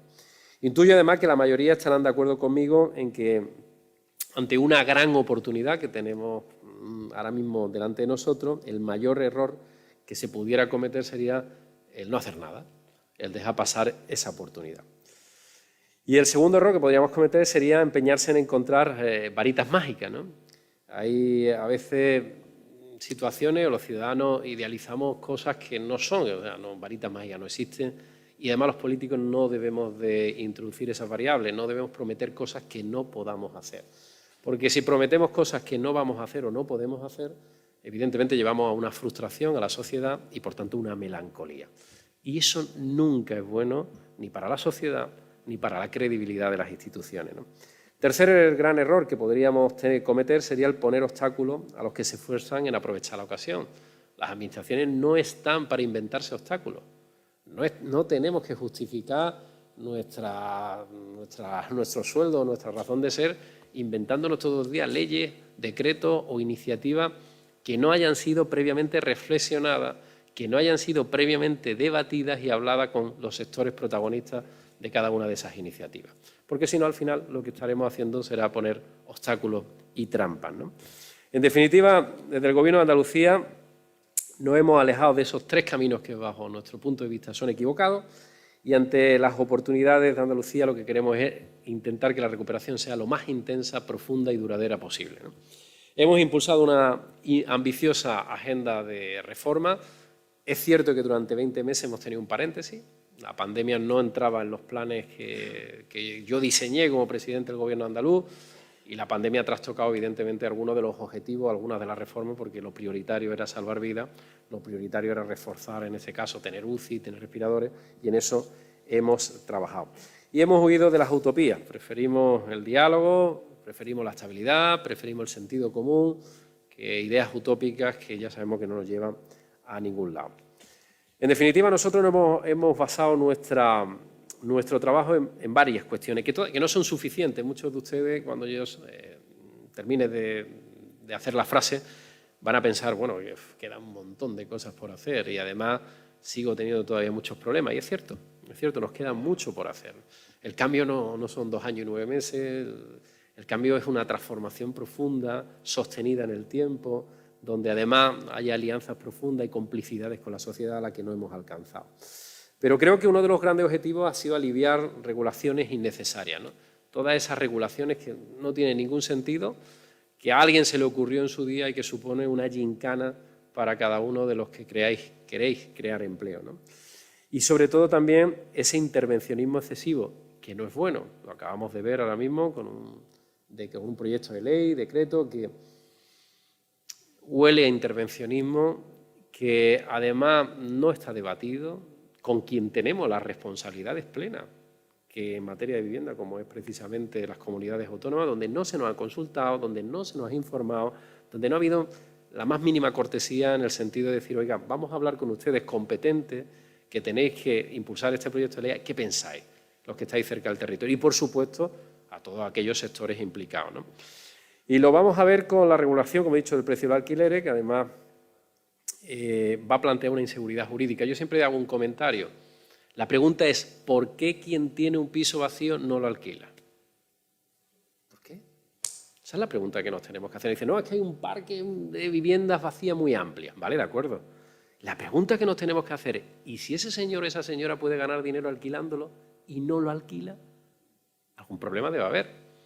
Quizás a lo mejor tendríamos que tener una situación fiscal determinada para motivar esos alquileres. Quizás a aquellos señores que ocupan una vivienda de manera ilegal hay que dar una respuesta contundente y rápida. Quizás habría que dotar de seguridad jurídica para que yo pueda alquilar esa vivienda y podamos ofrecer en el mercado todas esas viviendas que ahora mismo están vacías. El problema es un problema de oferta y demanda. Si nosotros conseguimos poner mucha oferta, si conseguimos sacar un montón de viviendas para que se alquile, evidentemente el precio bajará. Si intervenimos, el precio subirá, porque el que tiene un alquiler o el que tiene una vivienda, si no ve seguridad jurídica, lo que hace es contraer la posibilidad de poner su vivienda en alquiler. Por tanto, creo que está mal enfocado la orientación y no voy a discutir la buena voluntad. Oiga, a mí me parece positivo que cualquier administración se ponga a trabajar en algo tan importante como buscar una solución a la vivienda para los jóvenes y para las familias vulnerables. Ese objetivo me parece noble y me parece positivo que el Gobierno de España y el resto de administraciones busquemos una fórmula para resolver un grave problema que tenemos en la sociedad. Pero eso no se hace de manera unilateral, eso no se hace desde la imposición, eso no se hace desde el desconocimiento, eso no se hace desde visiones ideológicas, eso se hace en una posición mucho más pragmática, mucho más abierta, mucho más permeable de la que nos ha ofrecido el Gobierno de España. Y en el Gobierno de Andalucía preferimos aliviar cargas, simplificar burocracia, nos queda tela, porque burocracia hay para rato, ¿eh? Nos hemos dedicado 40 años aquí todos los días, yo soy diputado, voy a hacer una ley. Oiga, mire usted, piénsese la ley antes de sacarla. Aquí todo el mundo quería ponerse una medallita y todos los grupos parlamentarios, aquí eran las leyes al peso, como yo decía, ¿no? Este gobierno funciona muy bien o este gobierno trabaja mucho porque ha hecho 25 leyes. La pregunta es, ¿esas 25 leyes han servido para mejorar la calidad de vida de los ciudadanos o la han empeorado? Esa es la pregunta. Por tanto, hay que evaluar esas leyes, si son anticuadas, si son obsoletas, si sirven o no sirven, ¿no? Tenemos que racionalizar la administración para hacerla más ágil y eficaz y tenemos que seguir bajando la presión fiscal. En eso hay mucho debate, y un debate que me parece que es un debate ideológico, que no es un debate racional, porque si uno va a los números, la respuesta es bien sencilla. Bajar los impuestos es positivo para la economía, es positivo para el contribuyente, es positivo para el conjunto de la sociedad. Y eso es lo que estamos haciendo en Andalucía. Querríamos bajar mucho más los impuestos, evidentemente, pero tenemos que hacerlo de manera razonable en función también de los recursos que tenemos, de la propia actividad económica, y que una parte de nuestros ingresos, como todos ustedes saben, son a través del modelo de financiación autonómica, donde hay un menoscabo financiero para Andalucía y tampoco nos permite complementar muchos de esos servicios, ¿no? Bueno, en definitiva, creo que todo eso que hemos hecho, simplificar administrativamente, bajar los impuestos, dar seguridad jurídica, ser un gobierno serio, en definitiva, que es lo que buscan los inversores, creo humildemente que da resultado. ¿Y por qué digo que creo que da resultado? Y estos son datos objetivos, por tanto, no son cuestionables. Te pueden gustar más, te pueden gustar menos, puedes verlo de un ángulo o de otro, pero son datos. ¿Y los datos qué nos dicen? Los datos lo que nos dicen es que Andalucía genera más riqueza que la media de España y de la Unión Europea. No es ningún dato menor. Significa que el PIB andaluz, nuestro Producto Interior Bruto, creció en el primer semestre un 6,1%. ¿Con quién nos comparamos? Pues vamos a compararnos con España, con el resto de España. Oye, que estamos por encima. Un buen dato. Vamos a compararnos con la Unión Europea. Es que estamos por encima. Pues yo creo que ese dato, como digo, es positivo. Las exportaciones de Andalucía lograron el mejor julio, no del año anterior o del anterior al anterior, no, de la serie histórica. El mejor julio, 2.866 millones de euros, consolidando la posición exportadora y la capacidad de externalización de la economía andaluza una vez más, ¿no? Suben casi el triple que la media nacional. Si nos volvemos a comparar con el resto de España, oye, que siempre Andalucía era la economía débil, la que se resfriaba España, nosotros cogíamos la pulmonía, oye, el triple. Andalucía ha creado en el último año más de 150.000 empleos. Es la segunda mayor bajada de desempleo interanual de la historia estadística andaluza. Es verdad que habíamos bajado mucho y por tanto hemos subido mucho, pero es una subida que es sostenible, que es lo importante. Y la primera también ha sido en esta legislatura, ¿no? En septiembre alcanzamos un nuevo récord de autónomos, incorporamos otros 1.000 más, 561.000, siendo la comunidad líder en trabajadores autónomos, que como digo en sí, eso es un dato importante, no solamente porque haya más de 500.000 de andaluces que trabajan, sino porque hay más de 500.000 de andaluces que tienen mentalidad emprendedora. Ese es el dato. Significa que hay más de 500.000 de ciudadanos andaluces que son capaces de arriesgar parte de su patrimonio, de pedir un pequeño crédito, de pedirle a un familiar dinero para iniciar una etapa empresarial, aunque sea pequeñita, en forma autónoma. Que algunos fracasarán, evidentemente, la vida es así, pero que otros prosperarán, incluso serán una pyme y algunos alguna gran empresa. Y la confianza empresarial en Andalucía también sube por encima de la media del conjunto de España. Aumenta un 13,3% en el tercer trimestre, otra vez por encima. ¿Qué significa eso? Pues que hay más confianza en invertir aquí que en otros rincones de España. Y voy a concluir apelando a los impuestos, ¿no? Con estos datos, ¿significa que todo está hecho? Porque a lo mejor uno de ustedes dirá, bueno, ha caído en la autocomplacencia clásica de los políticos, ¿no? Qué bueno soy, qué guapo soy, qué bien lo hago todo, ¿no? Evidentemente no. Evidentemente no. Nos queda un montón de cosas por hacer. Un montón de cosas por hacer. ¿Significa que podemos parar de hacer reformas y mantenernos con lo que ya hemos logrado? Pues claramente no. Claramente no. Hay que seguir creciendo, hay que seguir reformando, hay que seguir dándole cuerda a ese reloj para que no se nos pare, que es la cuerda de la economía. Hay que retirar más obstáculos para seguir atrayendo inversión, para seguir generando empleo, para seguir fortaleciendo nuestra economía. Hay, en definitiva, que insistir en lo que funciona para Andalucía, siga escalando puestos, siga mejorando. Por eso les anuncio que en el próximo pleno, que si no me equivoco es la semana que viene, con el apoyo además de los tres grupos, que al final sacar iniciativas minoría tiene su aquel, tiene también su mérito, ¿no? Aprobaremos una nueva reforma fiscal histórica. Aprobaremos una nueva ley de tributo cedido que complementará las medidas puestas en marcha, lo que se ha hecho a lo largo de la legislatura, y en el que el Gobierno de Andalucía bajaremos los impuestos, lo hicimos en el 19, lo hemos hecho en el 20 y volvemos a hacerlo en el 21, ¿no? Logrando aumentar el número de contribuyentes. Curioso, fíjense ustedes, hemos bajado los impuestos y hemos aumentado el número de contribuyentes en 119.000 en Andalucía. Segunda pregunta que ustedes me harán, bueno, pero si baja los impuestos usted recaudará menos, como dicen algunos grupos de la oposición. No, no, más de 600 millones de euros extra en recaudación. Bueno, curioso. ¿Por qué ocurre eso? Porque cuando la presión fiscal es menor, cuando hay más actividad económica, cuando la economía es más segura en términos fiscales, siempre se recauda más. Porque si la actividad económica antes era esto, con unos impuestos altos, cuando baja los impuestos, esa misma actividad económica que tributa es así de amplia, ¿no? O, por ejemplo, el impuesto de sucesiones y donaciones. ¿Por qué tenemos 119.000 contribuyentes más? ¿De dónde han aparecido? ¿No estarían censados en Madrid algunos de ellos? Porque había una fiscalidad mucho más cercana. Bueno, pues eso ha hecho que muchos se acerquen. Y es verdad que morirse se muere uno una vez. No sé si afortunada o desafortunadamente, pero pagar el IRPF se pagan todos los años y el que viene a contribuir aquí va pagando todos los años. Por tanto, en definitiva vamos a seguir buscando una fiscalidad más amable. No solamente vamos a seguir bajando en el IRPF, que beneficia a todos los andaluces que tributan en este impuesto. Cuando nos dicen impuesto para ricos, oiga, mire usted, ya la cantinela está bien. Ya está bien el de los impuestos es rico. Lo que me gustaría a mí es que en Andalucía hubiera muchísimos ricos. Cuando bajamos los impuestos a más de 4,5 millones de personas o cuando bajamos el IRPF en el que tributa todo el mundo en Andalucía, ¿qué rico estamos hablando? ¿De qué rico estamos hablando? Estamos hablando de las clases medias, de las clases trabajadoras. Estamos hablando de la Andalucía real. Por tanto, todo lo que tenga una nómina, sea autónomo o tenga una pensión, también se le baja los impuestos. Casi, como digo, 4 millones de declaraciones, ¿no? Y como saben, arrancamos la legislatura cumpliendo con un compromiso que fue bonificar el impuesto de sucesión y donación al 99% entre padre, hijo, cónyuge y abuelos. Y ahora añadimos una importante novedad. El año que viene tendremos el mejor régimen entre todas las comunidades autónomas en favor de hermanos, tíos y sobrinos.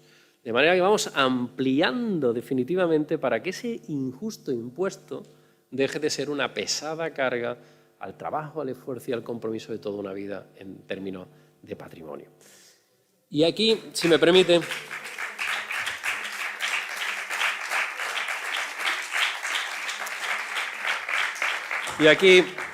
me parece que ese tiene que ser el objetivo, ese sin duda alguna es el objetivo que nosotros nos hemos marcado y queremos seguir trabajando precisamente en otras líneas.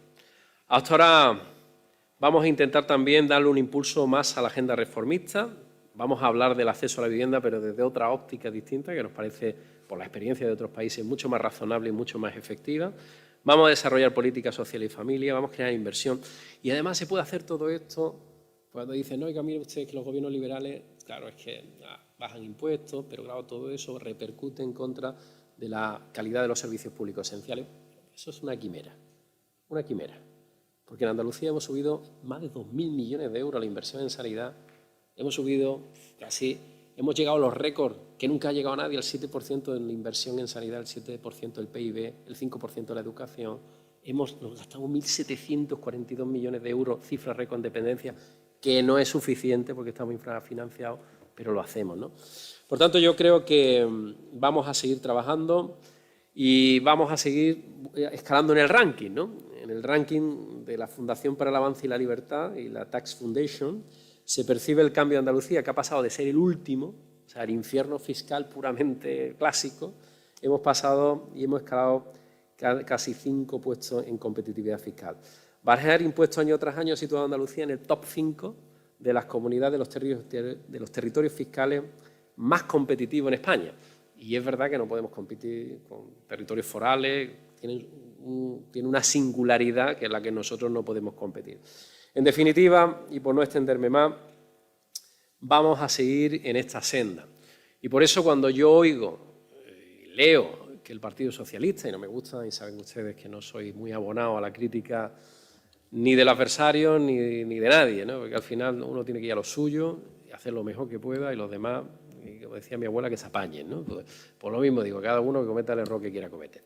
Pero hay una cosa que es clásica, ¿no? El PSOE nos dice ahora mismo que quiere que devolvamos la capacidad, o sea, ese impuesto, que es un impuesto cedido por el Estado, queremos que lo devolvamos al Estado. Punto 1. ¿Estos señores no eran los de los autonomistas? ¿Estos señores no eran el Partido de la Tierra? ¿Estos no eran los que no tenemos las raíces y luchamos y aquí la bandera blanca y verde? De buena primera ya pierden la capacidad, ya quiere que el Estado gestione nuestra autonomía fiscal. Y lo segundo y más peligroso, ¿para qué quiere la señora Montoro tener ese instrumento? Me dice, no, vamos a armonizar. Armonizar. ¿Pero armonizar qué significa? ¿Que nos vaya a meter otra vez el 99% del impuesto de sucesiones a todos los españoles, incluidos los andaluces? Bueno, pues evidentemente por ahí ya digo y advierto que este gobierno no va a pasar. Lo dije una vez y lo vuelvo a repetir. Yo no sé cuánto tiempo seré presidente de la Junta de Andalucía, pero mientras lo sea, aquí no se vuelve nunca más al impuesto de sucesión y donaciones en nuestra tierra. Y concluyo con una parte optimista. Los andaluces somos vitalistas, optimistas, pero siempre con dosis de realismo, ¿no? Venía desde esa maravilla que es el Museo de Bellas Artes de Sevilla, de hacer un encuentro entre Picasso, fíjese usted, de Picasso y pintores de hace más de 300 años, un diálogo, ¿no? Porque al final los pintores, los genios, ¿no?, como es Picasso, se alimentan de otros que fueron también capaces de crear tendencias, ¿no? Y 300 años después, cuando Picasso va con 14 años, ¿no?, el rollo que estoy contando, pero bueno, 14 años fue allí al Prado y vio al Greco, se quedó fascinado, ¿no? Y de esa fascinación después él va reproduciendo en su pintura cosas que son del Greco, 350 años anterior. Bueno, pues ese diálogo es maravilloso. Todo esto lo digo para animaros a que vayáis a verlo, porque nos ha costado una pasta, entonces hay que rentabilizarlo. Así que tenéis que ir a verlo porque es una maravilla. Y sobre todo algo también muy importante, ese diálogo entre Picasso y el Bellas Artes de Sevilla es un diálogo que supera la frontera de lo cultural. Ese diálogo es un diálogo de dos grandes metrópolis, como es Sevilla y Málaga, que son el 42% del PIB de Andalucía, que perfectamente se complementa, que perfectamente se coordina, que son clarísimamente complementarias y que son un eje de progreso y bienestar junto con el resto de provincias andaluzas fundamentales, ¿no? Esa cooperación, esa colaboración, ese mirarnos, ese unir esfuerzos, ese sumar es lo que nos va a llevar sin duda alguna al éxito. Y termino con la parte positiva, que fue que hoy paseando el Bellas Artes aquí, a lo que yo venía, que he tardado un ratico y por cierto hace un calor tela, 32 grados, estamos todavía en este otoño veraniego, pues he podido comprobar que hay otro optimismo en la calle. Se nota que los ciudadanos empiezan a percibir por fin que recuperamos la normalidad, que recuperamos nuestros espacios naturales y que la economía empieza a recuperarse. Creo que ese optimismo colectivo es fundamental para el consumo, es fundamental para que sigamos avanzando y es fundamental para que todos, España, Europa y especialmente Andalucía, salgamos de la crisis. Y luego, por nuestra parte, no va a quedar, vamos a hacer todo lo que podamos para que la economía andaluza siga creciendo, siga creando empleo, que siga creando progreso y bienestar y siga, en definitiva, recortando con ese gap que hemos tenido históricamente con las comunidades más prósperas. Lo podemos conseguir. Podemos ser motor de España, podemos ser líder en España. Necesitamos tiempo, eso sí, necesitamos reforma y determinación. Y creo que todo eso Andalucía lo tiene. Muchas gracias a todos.